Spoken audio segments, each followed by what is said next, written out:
The views, opinions, and content of this show are those of the host, guests, and callers. They do not necessarily reflect those of Local Matters Broadcasting, LLC, its owners, partners, affiliates, assigns, or heirs. Having said that, it's now time to say good morning, St. Johns County. Welcome to the weekly radio show of the St. Johns County Council on Aging, better known in our community as the COA. We are your local nonprofit agency who, for the past 52 years, has been leading and advocating for the dignity and independence of seniors and responding to their changing needs. I'm Brian Robinson, Program Director for COA, broadcasting to you live from the studio of WFOI 102.1 FM, your local radio station for news, sports, and talk. Before we get into our show, let me remind everyone that if you have a question, a comment, or a suggestion for a radio show topic, you can send that by email to radio@coasjc.org. Again, that's radio@coasjc.org. We would love to hear from you and love to get your input. Even if you're just out there listening and you just want to drop a little note saying that you're a listener, we'd love to hear from you. Again, that's radio@coasjc.org. Joining me this morning is one of the most kind, caring, compassionate people that I know, Paulette Kozlowski. Paulette is the founder and manager of COA's Adult Daycare Center, the Sunshine Center. Started in 2003 to provide therapeutic care for individuals with brain injuries and diseases, including Alzheimer's disease and other forms of dementia. She is also the founder and director of COA's Community Caregiving Program, which provides education and support to caregivers throughout St. Johns County. And Paulette is also the author of the book, Guidance Through the Caregiving Journey into the World of Dementia, that is available on Amazon and at Noble retailers. Good morning, Paulette. Good morning. Thanks for having me on today. Well, it's always good to have your smiling face in front of me. Not that our listeners can see it, but I promise you she is smiling as always. And it's great to have you back in the studio with me. I always love just talking about everything that you do. And so today we're focusing on caregiving, and I've mentioned this, many times in the past, but I always just like to, just talk about it just a little bit because it's part of my story. Sure. Right? It's part of my wife's story. She and I took care of her parents for about 3.5 years. Her dad had a brain aneurysm that left him paralyzed on the left side of his body in December of 2010. And then 6 months later, her mom was diagnosed with breast cancer. And so we took care of them for about 3.5 years until they both passed away. And it was exhausting mentally, physically, and emotionally. And we had very little support. And so out there listening today, maybe someone who is experiencing the same exact situation that my wife and I found ourselves in. And this person listening is exhausted, needs a well-deserved break, and needs support. And that person can receive this through the Sunshine Center and the Community Caregiving Program. Now, our main focus this morning is on caregivers. So we're going to talk mostly about the Community Caregiving Program. But, Sure. But let's just start off, if you would. And I realize that right now that this is the first time since I've been the program director, we are maxed out in the Sunshine Center, and we're at a point of putting people on the wait list. But I think it's still important for our listeners to understand what the Sunshine Center is and what it is offered before we jump into the caregiving aspect of everything. Sure. So the Sunshine Center through the COA is a great. We look at it as an activity center for people with special needs, and it's a place where they can come and really enjoy themselves, meet other people, and feel like they have a purpose in life, something to come to. It's similar to coming to a club. Some people look at it as coming to school. Every hour we switch activities. So by the end of the day, they have a well-rounded day. And we make it so interesting by having a different topic for every single day. So this way, even if they don't retain everything, they feel they're learning something new and doing something different every day. And so that's how we begin it. And hour by hour, after they learn something new on that topic, they'll go into a room and do some great cardio workout exercise. So they also get their circulation going and get their heart rushing, going faster. We also provide things like art therapy and pet therapy and music therapy. Music is great.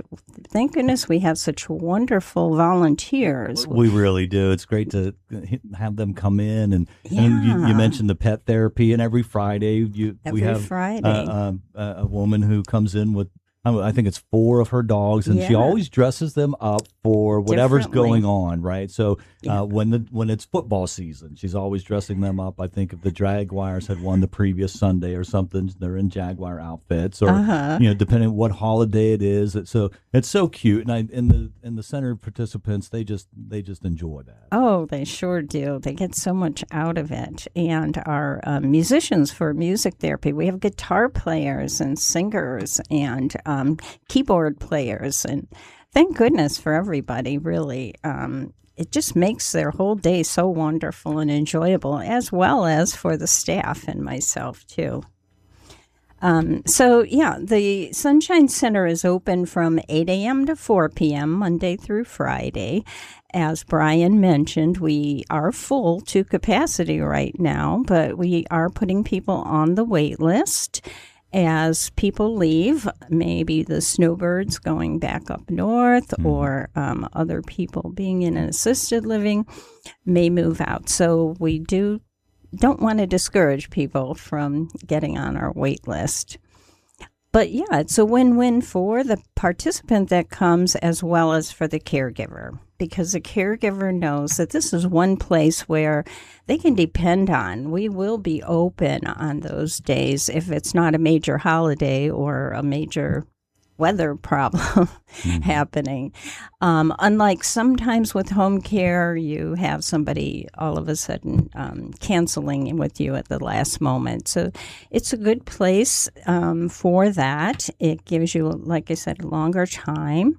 Our prices are pretty reasonable. We're at $15 an hour with a 5-hour per day minimum. And that includes meals, yeah. And it's staffed by some amazing CNAs and nurses, which includes yourself. And it's a secured facility, so you have to put a code to get in and get out. So that way, because as we've talked about before in the show, folks with dementia, they tend to wander. Sure. And so we have it's nice and secure, so that they're safe while they're with us. But they're doing that great program, and you have several different rooms that they get to be in, and then a nice deck on the back. And this time of year, it's where the weather's not too hot. They get to go out and just kind of sit out there and enjoy the fresh air. And it's just a really great program. And I love the analogy that you used, that some people feel like it's school, because it really is like that. And the nice thing is they don't have any homework. Right. No homework to do. I mean, that's the best school in the world, right? Absolutely. Yeah. And you're right on with our staff. We have magnificent staff. I have them tell really us do. all the time. Very loving, very caring. They have a great heart for what they do. And we are honored and privileged to have those type of individuals working for us to serve these individuals. And volunteers. Our volunteers, too, are amazing. So, this is Volunteer Appreciation Month. And so a big shout out to our volunteers that work in the Sunshine Center and throughout all of COA. Right. But all right, we're going to go ahead. We're going to take our first commercial break. And then when we come back, we'll jump into the caregiving part and talk about that for the rest of our program. And we will be right back after these messages. And welcome back to the weekly radio show of the St. Johns County Council on Aging here in Sweet Home, St. Johns County. I'm Brian Robinson, Program Director for COA, and joining me this morning is Paulette Kozlowski, who is the manager of our Sunshine Center and Community Caregiving at St. Johns County Council on Aging. And in the first segment, we were talking about the Sunshine Center and what it offers and what the program is like and what it costs and all the details about that wonderful program that we offer. But now I really want to just shift our focus to the caregiver, because really part of what the Sunshine Center is doing is it is allowing our caregivers to get what we call respite, right? It's allowing them to bring their loved one to a safe, secure environment staffed by qualified people where they're getting a great program that is stimulating their brain and helping them along this journey. right? Right. And so they can bring them to us and they can know, okay, my loved one is going to be well taken care of, and they can walk away and then they can go do what they need to do, right? Maybe that is doctor appointments or grocery shopping or just go home and take a nap, Yes. right? Much needed. Because those hours when their loved one is not at the Sunshine Center, they are the ones tending to them. They're the ones taking care of them and making sure that they're well taken care of. And so not only are they taking care of themselves, but they're taking care of their loved one. Right. And as we've said, that's very exhausting. And so let's shift now our focus to what you provide to caregivers. And so talk about the community caregiving program, who is eligible, how much it costs, all those details, if you would. Sure. So the community caregiving program is free of charge, and it is available to any caregiver in the community that just wants to get a little more help, wants to learn a little bit more, wants that extra support. And that's so important for caregivers. As many of you know that may be caregivers out there, it's not easy. And so how we work this is when you contact us via you can either call me at 904-209-3674, or you can email caregiving at stjohnscoa.com. And what you will get from that then is we start off with a caregiver needs assessment. All caregivers, not everyone is alike. And so everybody's in a little different situation. So that caregiver needs assessment, what it does, it gives you a list of all of the things that the COA offers to caregivers. You check off what it is that you need, whether it be caregiver education, information about support groups, maybe things about community services that are out there. All of that is listed. And so it's your chance to check off where you're at and what your needs are. From that, we'll get back to you and we'll go through all of that and make sure that we're here to support you and to help you meet all of those needs. And one thing that you brought out, and I think is important for them to know, is that their loved one does not have to be coming to the Sunshine Center to participate in this. Correct. Yeah, so that's wonderful that we're able to offer that, to any caregiver that is caregiving for someone. And the main focus, though, is on those caregiving for people with Alzheimer's or related dementias, correct? Yes. And it could be a brain injury as well. Anytime the brain has been injured, it affects the way the person is acting and the needs as they increase. So we have even helped people whose loved ones are out of town and don't understand dementia and would like a little bit of education. So sometimes we can send them educational videos and so on about dementia. So feel free to contact us. That's what we're here for. And then one of the things, too, I assume that, if somebody reaches out and maybe they're caregiving for somebody that doesn't really match what our program is for, then you're going to refer them to any other ones that are out there out in the community that you might know of. Oh, absolutely. The Council on Aging works together with the entire community and those that help people with dementia. So we give referrals all the time for things like that maybe we don't cover, but we know somebody that can help you with that personal problem. Yeah. And the nice thing is that this does not cost our caregivers anything. They can participate it's absolutely in this. Free. No cost to it. And this is covered by one of the funds in our Older Americans Act. And so there's money that we get through that grant that covers, the cost of doing this. So therefore it makes it free for our caregivers to come. And that's nice that there's no financial burden for them to have to worry about, and they can just be a part of this without having to worry about that. Yes, and sometimes donations. We've also Yes. gotten donations to help with the program. So, yeah, we encourage caregivers, don't try to do this alone. We really are here for you. So please feel free to contact us. We're always happy to help. Yeah, and then what I also like is there's also like you allow caregivers to participate at the level that they want to participate at. Yes. Yeah, so it's not like, oh gosh, I can't go to this every week. I can't commit to that. That's okay. Absolutely. We understand your lives are busy. And so what we do is we try to offer like support groups, for instance. We offer them in person, but also on Zoom. Mm-hmm. And no pressure. If you can't make a support group, we totally understand that too. Exactly. And that's the nice thing about it, because when you're caregiving for someone, the last thing you need is one more obligation on your plate. Right. Right. And so Right. if you don't feel up to coming that day, it's okay. Right. Yes. We're going to be there for you when you're ready. Yes. So, if you need a couple weeks off or take a break for a month or whatever, that's okay. We're not going to kick you out. You can still come back and you can still be a part of it, because we want to be here for you, right? Yes. The caregiver during this journey. That is the whole point of it. Right. And it's amazing the connections you can make at support groups, because people really develop these bonds for each other. They realize, oh my goodness, we have something to share. I can feel open to talk to you about these problems and you'll understand. I really hate to keep telling my friends because they don't understand, and I don't want to burden them with what I'm going through.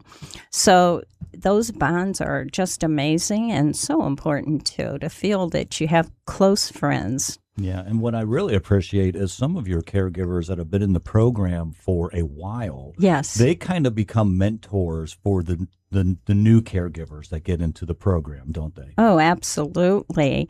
They are full of a wealth of information, especially to new caregivers. They may say, oh, I've used this home care and they're wonderful, or this physician was really helpful. And that's something that new caregivers are really open to learning more about. And who better to ask than somebody that's going through it themselves at that time? Yeah, because it is a journey. Yes. It is a journey, which is, Yes. the title of your book, right? Yes. That we're going to talk about on the show as we continue our conversation. But, it's just nice to be able to have somebody who has already gone on the journey a little bit ahead of you. Right. Right. So that person can say, oh, by the way, you should, just to prepare you, this might happen. Yes. You might experience this with your loved one. Right. Uh-huh. And like you said, because they've gone through it, they might know, oh, well, you should tap into this resource, or Right. you should watch this video, or you should get to know so-and-so, or right, because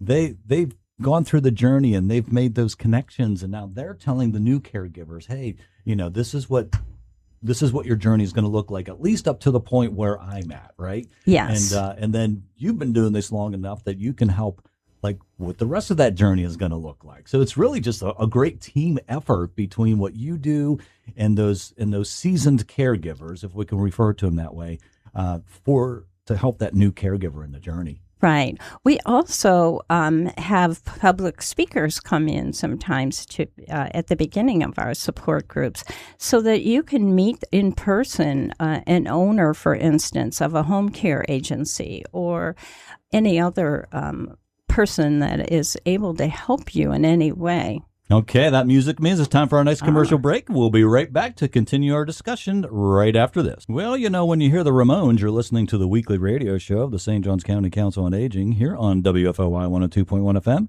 your local radio station for news, sports, and talk. I'm Brian Robinson, Program Director for COA. And let me just mention that next week in the studio with me will be Charlene Beamer with Community Hospice. And so tune in next week, same time, same place, right here on WFOY 102.1 FM. As we talk about everything that Community Hospice does in our community. They're a great partner for COA, and I'm looking forward to having that conversation. But my conversation today is with Paulette Kozlowski, who serves as the manager of the Sunshine Center and Community Caregiving at St. Johns County Council on Aging. And we, first segment, talked about our Sunshine Center, second segment, and then moving forward, we're going to continue talking about caregiving and the caregiving program that you provide. I want to jump into some of the things that you talk about in your book. Again, the book is called Guidance Through the Caregiving Journey into the World of Dementia. It's available on Amazon and at Noble retailers. And so if you need a great book that's a great resource for you as a caregiver for somebody taking care of dementia, I encourage you to purchase the book. It will be very, very, very helpful and beneficial to you. On page 38, you discuss the importance of letting go of the past and the way things were before dementia struck. And so I'm wondering if you would just talk about that. Like, what advice do you give caregivers to help them with the journey of letting go? Sure. So it's so important to realize you can get stuck in feeling like, oh, I can't believe this has happened to us. He or she used to be so good at this, and now look, and this isn't the way I planned on our retirement. All of these things can just keep you down so much. Also, you hear stories, oh, my father keeps yelling at my mother. He just doesn't understand. She can't do what she used to do, and he expects her to do that because she's done this all her life. So it's so important to try to let go of that. And I know that's easier said than done. Mm-hmm. I compare it in the book to like a tornado hitting your family. And all of a sudden, this huge wind of tornado comes by, lifts up your house, everything suddenly falls apart. And you come back down to earth, thank goodness you're okay, but you find that your loved one maybe got hit on the head and now has memory issues, all of this. This sounds really crazy and traumatic, but it's a good way of looking at when someone gets dementia, things like this is what it feels like. All of a sudden, your whole life is turned upside down. Mm-hmm. What happens when families are in that situation? At first, they're in shock and awe. Oh, my goodness, what just happened? And then they definitely go through a grieving period. They've lost everything, and their whole life has changed. So it's important to let yourself grieve, because when you go through dementia, same idea. You didn't expect this to happen. However, it's so important, too, after you've allowed yourself some grieving time, you realize, okay, I've got to pick myself up and handle this. I've got to keep moving on. And that's what you want to do as a caregiver, too. Build up that strength, build up that stamina to accept things as they are, and how can we move forward now? Leave that past behind. Save those memories for another time, but concentrate on the here and now and what it takes to make every day the best it can be. And I think also, one of the things is, as we talked about, okay, now this caregiver has more responsibility that their loved one used to do. Yes. Right? Yes. And so let's say maybe the husband used to be the one who took care of all the finances. Right. And now the spouse needs to learn how to do all of that, right? Or maybe the wife used to do all the cooking and the laundry, and now the spouse is like, oh my gosh, I don't know how to do this, right? Right. And now having to learn how to do that. And I think it's also good for our caregivers to be able to just say, okay, sometimes good enough is good enough, right? Like, yes. And not to stress over doing it the way that their spouse used to do it exactly, right? Right. If they had a spouse that was just very meticulous with the finances and just did it, and all the caregiver can do is just do it at their level, that's okay, right? It's okay. Absolutely. Their abilities change. And so we're learning, okay, maybe setting the table now isn't the best thing for them to do. Maybe they need to just fold the clothes or some other area, because now we have to realize our expectations of what they can do need to change. The same holds true with getting help, because now, just as somebody that went through a traumatic tornado, they need help to rebuild, to do things. Same holds true with caregiving. Don't be afraid to ask for help, because sometimes even with family members, you don't want to burden them. A lot of caregivers say, I don't want to bother them. Well, they don't realize that this isn't really always bothering them. They're appreciative of the fact that they can help in some way.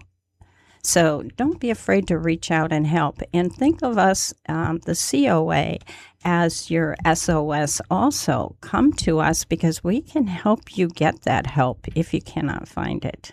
Yeah, and then also I think the letting go process is also going to be something that continues through the dementia journey. Yes. Because in the beginning, the loved one is still going to be able to do, certain things. But as that disease progresses, right, that they're going to be able to do less and less. And so that letting go process it's going to be an ongoing thing for the caregiver. Yes.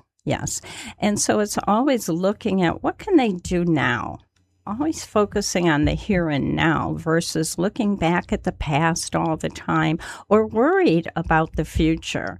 If you can plan ahead a little bit for the future, but keep your worries to a minimum by looking at the here and now and working with what they can still do now and how much help you can have right now as well. Mm-hmm. We're going to talk a lot about how important that is to get your help. Yes, that is on our list.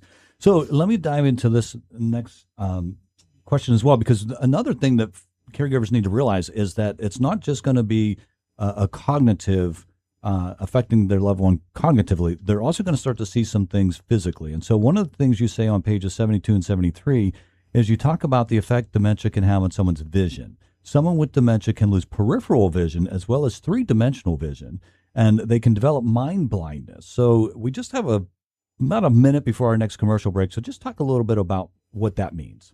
So, yes, that is so important. The body changes. The body's abilities change along with I'm sorry. memory. The music's going to cut us off. Let's hold that thought. We'll answer that question right after these All messages. right. We'll be right back.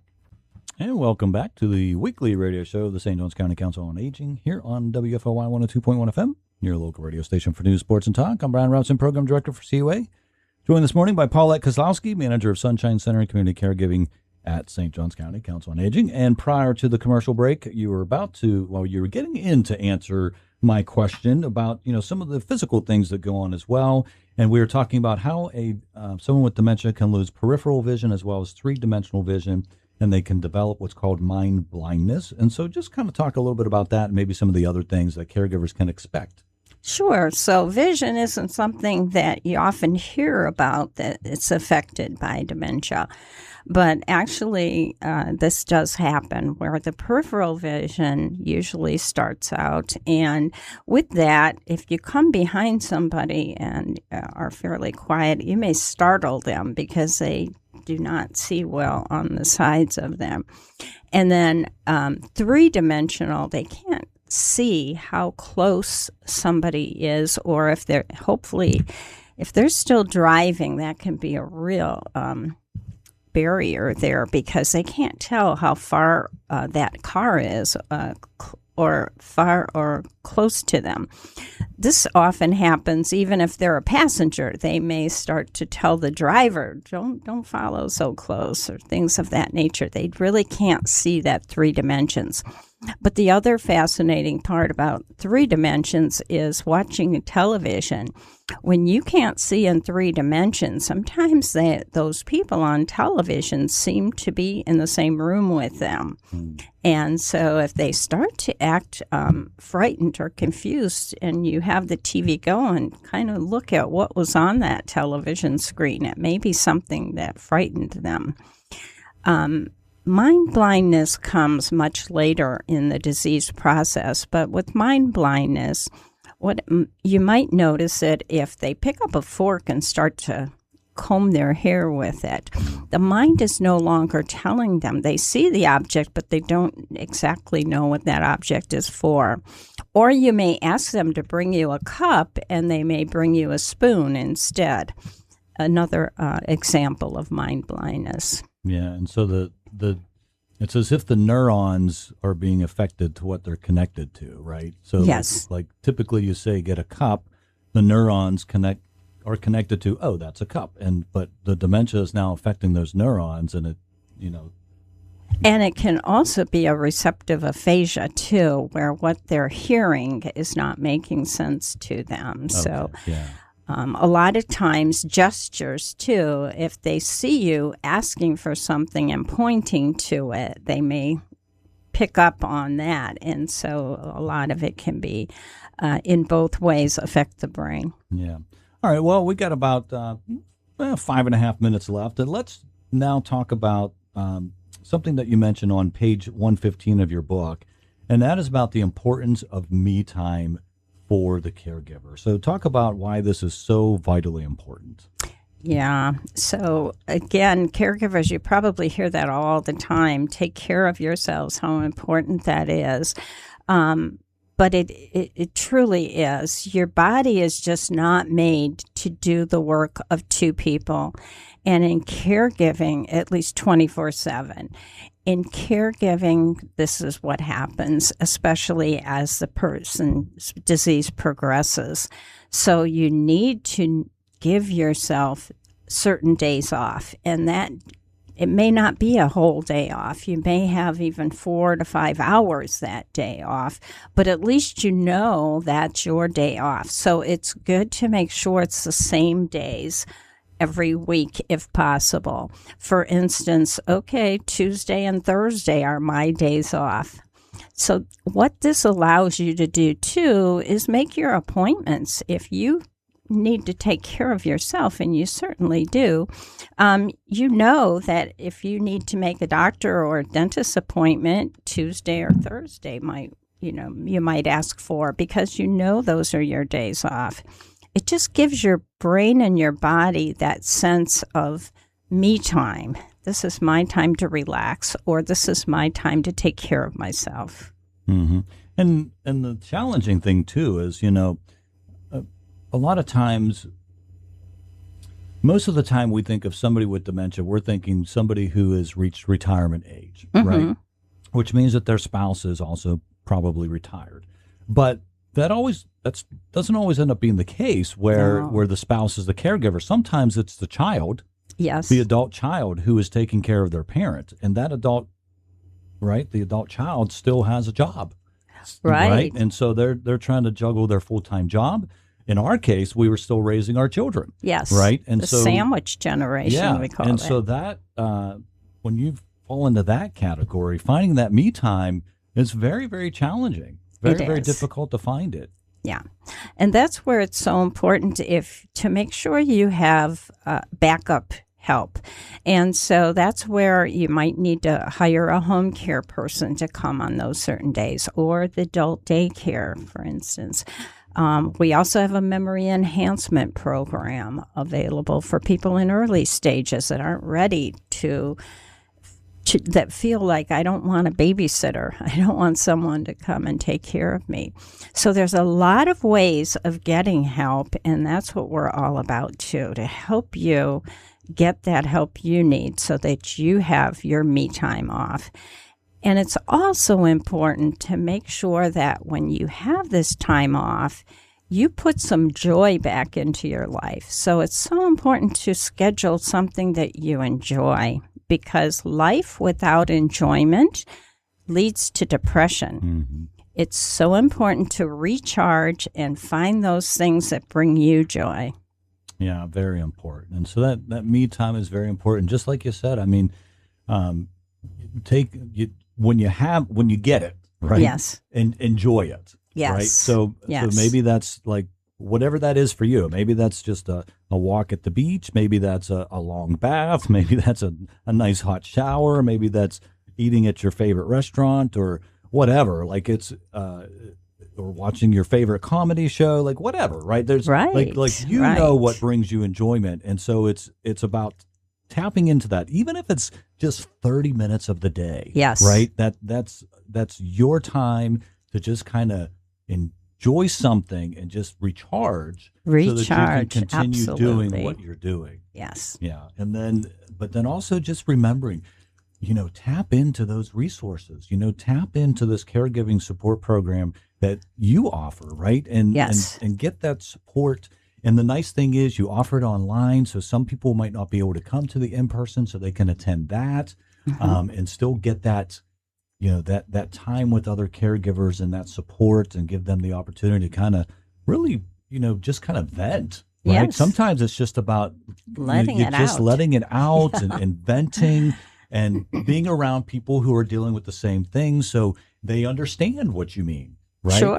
Sure. Sometimes people who don't understand what you're going through, they just think, oh gosh, you're such a complainer. But when you're around other people going through the same journey, they understand what you're dealing with. Yeah. And so they welcome the venting.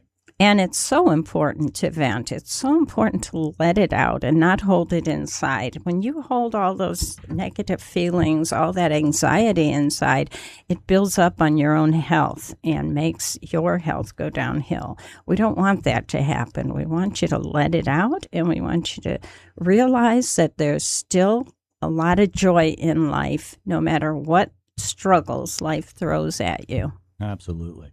Well, we're nearing the end of our time. And Paulette, as always, it is great to have you in the studio this morning. Thank you for having me. Thank you for all that you do for our caregivers and their loved ones as they go through the dementia journey. Thank you for taking time out of your life to write your book, to be a great guide for folks. We appreciate you and all that you do. Sure. And I wanted to just throw in, we have that Caregiver Memory Cafe coming up. So give us a call. We'll tell you all about that, too. All right, everybody. Have a great week. We'll see you next time.